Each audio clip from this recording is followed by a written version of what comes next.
한국과 아세안 10개 나라의 특별 정상회의가 개막됐습니다. 아세안은 한국의 미래 성장 동력을 견인할 무한한 잠재력을 지녔습니다. 이번 회의를 통해서 한국과 아세안이 전략적 동반자 관계를 한 차원 더 높일 수 있는 수준으로 끌어올릴 수 있을지 기대를 모으고 있습니다. 네, 한 아세안 정상회의의 의미와 전망 짚어보겠습니다. 정치부 권민석 기자, 대외경제정책연구원 권율 연구위원 함께합니다. 두 분 어서 오세요. 네. 자, 아시아 특별 정상회의. 일단 우리나라와 아세안, 아세안에는 어떤 나라들이 오늘 포함되어 있는 겁니까? 네, 모두 10개국인데요. 네. 미얀마와 태국, 캄보디아, 싱가포르, 인도네시아, 라오스, 베트남, 필리핀, 브루나이, 말레이시아입니다. 이렇게 10개국인데요. 아세안은 이 태평양과 인도양이 만나는 접점에 위치한 지리적 요충지입니다. 인구는 인도네시아가 2억 4천만 명으로 가장 많고 브루나이가 41만 명으로 가장 작습니다. 경제 규모, 그러니까 이 GDP를 살펴보면 역시 인도네시아가 8,626억 달러로 가장 높고 태국이 3,875억 달러로 2위, 말레이시아가 3위, 싱가포르이 4위입니다. 라오스는 100억 달러로 GDP가 가장 낮습니다. 60년대 냉전 시대에 안보 공동 대응을 위해서 연합체 형식으로 출범한 아세안은 지금은 경제와 사회, 문화, 정치적으로 공통의 이익을 위해 긴밀히 협력하고 있습니다. 네, 우리나라와 좀 더 돈독한 관계로 발전한 이 정상들, 10개 나라 정상들의 면면도 궁금한데요. 친한파 인사들도 곳곳에서 눈에 띄더라고요. 네, 그래픽 보면서 설명드리겠습니다. 네, 먼저 인도네시아 이 조코 위도도 대통령입니다. 이 서민 출신의 개혁적 정치인으로 첫 직선제 정권 교체를 이뤄서 인도네시아의 오바마 이렇게 평가를 받고 있습니다. 인도네시아에서 이 한국 탈춤 페스티벌을 여는 등 우리 탈춤의 전도사로 알려져 있습니다. 캄보디아 훈센 총리는 대표적인 지한파로 29년 동안 캄보디아를 통치해왔습니다. 네. 97년 한 캄보디아 재수교를 주도했으며 새마을 운동에 높은 관심을 갖고 있습니다. 다음으로 베니군 아키노 필리핀 대통령은 부친이 종군 기자로 한국 전쟁에 참전한 이력이 있고 모친이 또 코라손 아키노 전 대통령으로 모자 대통령의 이력을 갖고 있습니다. 지난해 필리핀 국가 신용 등급을 처음으로 투자 적격으로 끌어올린 장본인입니다. 실용주의 경제 정책을 추구하는 리센룽 싱가포르 총리는 우리 대통령들과 이대적 인연이 있습니다. 부친인 리콴유 전 총리가 박정희 전 대통령과 79년에 정상회담을 했고 리센룽 총리는 박근혜 대통령과 또다시 정상으로 만나게 됐습니다. 네. 응우옌 떤중 베트남 총리는 2011년 이후 베트남의 평균 성장률을 5.6%로 끌어올린 만큼 고도 성장을 주도하고 있습니다. 한국의 우호적인 인사로 알려져 있습니다. 말레이시아 나집 라작 총리는 이 부친인 압둘 라작 전 총리의 아들로 경제 개혁을 추진하고 있습니다. 원자재 중심 수출에서 탈피해서 국가 경쟁력을 강화했다는 평가를 받습니다. 프라요 짜누차 태국 총리는 이 왕비 금위부대 출신으로 지난 5월에 태국의 군부 쿠데타를 주도했습니다. 태국의 3대 권력기관을 모두 장악한 실권자입니다. 태인세인 미얀마 대통령은 초대 민선 대통령으로 2009년 총리로 방한하기도 했습니다. 네. 한국 드라마를 즐겨보는 것으로 알려져 있습니다. 네, 또 브루나이 국왕도 참가를 했네요. 네, 브루나이 하사날 볼키아 국왕은 10개국 가운데 유일한 국왕 지위를 갖고 있는데요. 46년째 재위 중이면서 세계에서 가장 돈 많은 군주 가운데 한 명이고 네. 직접 전용기를 몰고 입국해서 화제가 됐습니다. 라오스 통싱 탐마봉 총리는 비엔티엔 시장과 국회의장을 역임했는데요. 지속적인 경제 개방을 추구하고 한국 기업 유치에 적극적입니다. 예. 자, 오늘 개막해서 어떻게 진행이 될 예정입니까? 네, 조금 전 시작된 한 아세안 CEO 서밋을 시작으로 오늘 6개국 연쇄 정상회담이 부산에서 열립니다. 예. 네. 내일은 특별 정상회의가 있는데요. 한 아세안 협력관계 평가와 미래 방향을 주제로 한 제1세션과 기후변화, 재난대응 등 비전통적 국제안보 이슈를 주제로 한 제2세션이 연달아 열립니다. 내일 오후에 한 아세안 공동성명 발표를 끝으로 막을 내리는데요. 나머지 4개국도 특별 정상회의를 전후로 해서 양자회담이 개최됐거나 열릴 예정입니다. 네, 알겠습니다. 자, 이번에는 권 의원님께 질문을 좀 드리겠습니다. 동남아시아 국가연합, 아세안 점점 더 우리랑 돈독해지고 있는데 미국, 유럽연합보다도 더 우리와 경제 규모가, 교역 규모가 크다고요? 네, 그렇습니다. 지금 그 아세안은 중국에 이어서 두 번째 교역 상대국이고요. 네. 그다음에 투자, 뭐 건설 이런 부분에서 단연 이제 2위를 차지하고 있습니다. 그래서 작년에 그 교육 규모가 1,353억 달러인데 네.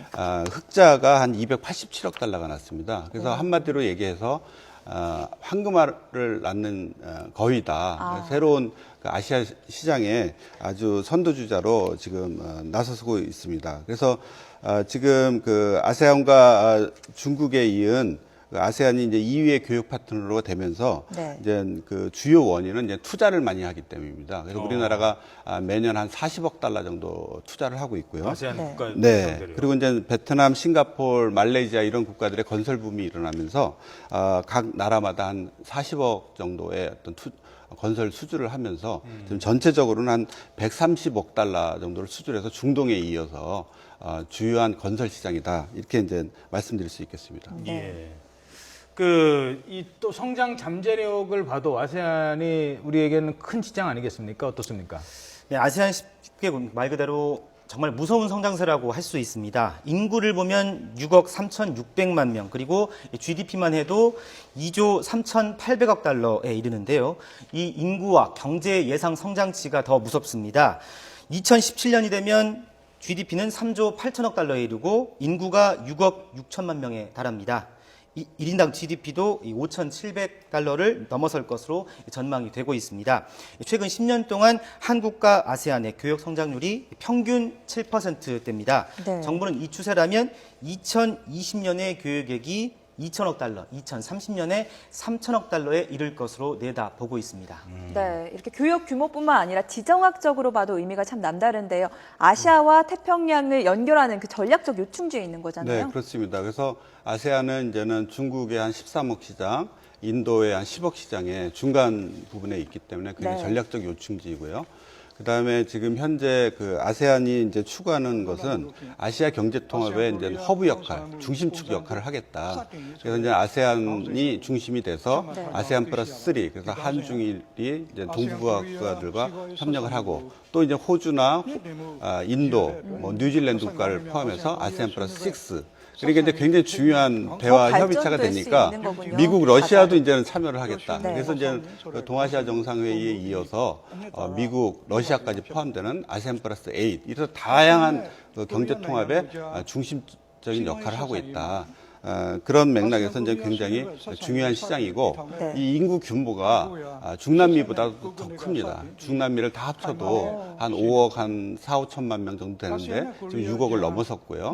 이제 아까 권 기자님께서 말씀해 주신 것처럼 이런 경제 통합이 이제 확대될수록 이제 세계 경제에 있어서의 한 9대 경제권에 이제 속하는 거고요. 네. 그래서 이제 포스트 차이나, 그러니까 이제 차이나 이후에 새로운 신흥 시장으로서 지금 안정적인 성장 궤도를 달리고 있습니다. 그렇군요. 자, 지금 현장 화면이 잠시 나왔는데요. 부산 백스코로 가보도록 하겠습니다. 지금 이 시각 부산 아세안 이 백스코에서는 이 특별 정상회의가 개막이 돼서 CEO 서밋이 진행이 되고 있습니다. 잠시 뒤에는 이 박근혜 대통령이 인사를 할 예정인데요. 기조연설을 할 예정입니다. 네, 우리나라와 아세안의 경제 협력 확대 방안을 제안할 예정인데요. 잠시 뒤에 현장 연결해서 들려드리도록 하겠습니다. 자, 이게 지금 다자 외교란 말이에요. 박근혜 정부 들어서 우리가 다자 외교의 어떤 장을 만들어 놓은 것은 뭐 최초다, 지금 처음이다라는 얘기도 있고요. 아무래도 이제 최근에 미국, 중국 많은 이제 외교의 마지막 피날레를 다자 외교로 이렇게 마무리가 되는 것 같아요. 어떻습니까? 네, 그렇습니다. 이번 회의는 박근혜 정부 출범 이후에 국내에서 열리는 첫 다자 정상회의입니다. 네. 최근 석 달 동안 이 정부의 다자 외교 행보가 숨가쁘게 이어져 왔는데요. 지난 6월에 유엔 총회를 시작으로 10월 아시아 유럽 정상회의, 11월엔 아시아 태평양 경제협력체, 아세안 플러스 3 동아시아 정상회의, G20 정상회의까지 있었습니다. 청와대는 이번 회의가 올해 글로벌 외교 무대를 완결하는 장이 될 것으로 보고 있습니다. 네. 자, 그리고 한국과 동남아시아 국가연합, 대화를 위한 이 관계를 맺어온 지 올해가 25주년이 됐다고 하는데 그동안의 협력 관계가 어떻게 이어왔는지도 좀 궁금하거든요. 네, 한 아세안은 지난 1989년에 부분 대화 관계가 최초로 수립이 됐습니다. 네. 이후 2004년에 포괄적 협력 동반자 관계에 관한 공동 선언이 채택돼서 진일보했고요. 2010년에 비로소 한 아세안은 전략적 동반자 관계로 한층 격상됐습니다. 양측 FTA도 2005년 기본 협정을 시작으로 2006년 상품 협정, 2007년 서비스 협정을 거쳐서 2009년 투자 협정 체결로 FTA가 완성됐습니다. 2012년에는 인도네시아 자카르타에 주 아세안 한국 대표부가 설립되기도 했습니다. 예. 네. 자, 우리와 아시아 국가들의 그동안의 관계는 어떻다고 평가할 수 있을까요? 네, 단적으로 얘기하면은 경제 통상외교에 있어서 굉장히 큰 성과를 거두었다. 그래서 이제는 그 2007년도 한 아세안 FTA가 이제 교육 자유화가 되기 시작했는데요. 네. 그때 당시만 해도 한 618억 달러에 불과했는데 네. 지금 작년도에 한 1,353억 달러니까 거의 2배가 무역이 증대되고 있습니다. 네. 그래서 이러한 어떤 기본적인 어떤 그 협력 관계 발전을 바탕으로 해서 2009년도에 제주도에서 첫 번째 한 아세안 특별 정상회의가 개최됐습니다. 보통 아세안 정상들은 이제 아세안 영내에서만 회의를 하는데요. 이제 그야말로 특별하게 한국이 이제 중요한 교역 파트너로 부상이 되면서 이제 이번 부산에 오듯이 1차 그 한 아세안 정상회의가 5년 전에 개최된 바 있고 이를 바탕으로 해서 이제 전략적 동반자 관계를 수립을 해서 이제 단순히 이제 경제 통상 분야뿐만 아니라 정치 안보 또는 사회 문화 분야까지 네. 다양한 이슈가 제기되고 있고 올해 지금 열리고 있는 그 한 아세안 특별 정상회의에서도 이런 다양한 이슈들이 점검이 되고 이런 것을 바탕으로 해서 국제적으로 어떻게 한국과 아세안이 공동으로 네. 국제에 공헌할 수 있는가 이런 부분까지도 한번 짚어볼 수 있는 좋은 기회가 마련되지 않았는가 그렇게 이제 평가할 수 있겠습니다. 네, 말씀대로 동남아시아 국가들이 뭐 경제뿐만 아니라 정치 안보적으로도 큰 잠재력을 갖고 있기 때문에 중국이랑 일본도 네. 계속해서 러브콜을 보내는 상황이거든요. 우리가 이번 기회를 통해서 어떻게 좀 협력을 강화해 보면 좋을까요? 네, 이게 중국 같은 경우에 이제 아세안과 운명 공동체다 이렇게 이제 시진핑 그 체제 이후에 네. 아주 적극적인 러브콜을 보내고 있고요. 굉장히 적극적인 네, 자세네요. 그래서 중국은 근데 굉장히 실리에 박지 않습니까? 그래서 네. 이제 중국의 이제